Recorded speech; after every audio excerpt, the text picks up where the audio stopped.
Write the system of linear inequalities for the given graph. So first we need all the equations for these lines. So I'll do the easy ones first. So for this one's going to be y equals 6. And the green one here is going to be x equals 5. And then now we have to find these slanted lines. Now this one here, the blue one won't be too bad to find. And we think of it this way, rise over run. And we know the y-intercept is 3. So if I go down 3 and to the right 4, so that's 3/4. So this line is going to be negative 2 because it's decreasing. So negative 3/4 x plus 3, and that's that line. Then we need the purple line here. And then we're going to use a similar idea for that one too. We don't know the y-intercept though, so this one we're going to have to use the slope and find b actually. Unless we want to keep extending it, but we won't. We already have 2 points here, but honestly, we could just do rise over run. So I'm going to go over 1, and I'm going up 2. So the slope is going to be 2 because it's rise over run.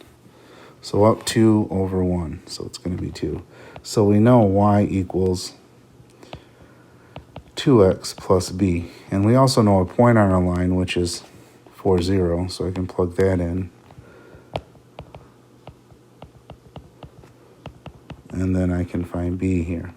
So b is going to equal negative 8 once I do the math here. So now we do have our equation for our purple one then. That's going to be y equals 2x minus 8. Now that we have all the equations, we can play around with these inequalities here. I'm going to say they're all greater than or equal to or less than or equal to because all these lines are solid here. So we can take that for granted there.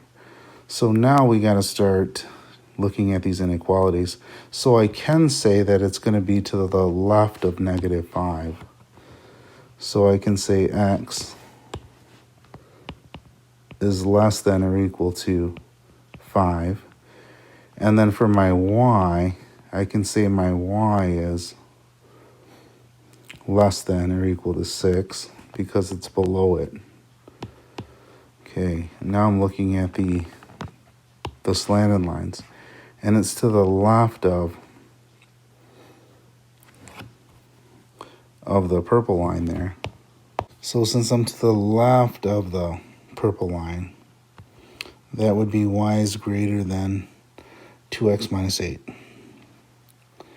And if you think about that, if I plug in my 0, 0, which is here, that means if it's true, it's going to be on the left side of the line, so it would include the left side of the purple line, which when I plug in 0, 0 there, I get 0 less than or equal to 0 minus 8, so 0 is less than or equal to negative 8, or is greater than or equal to negative 8, which is true.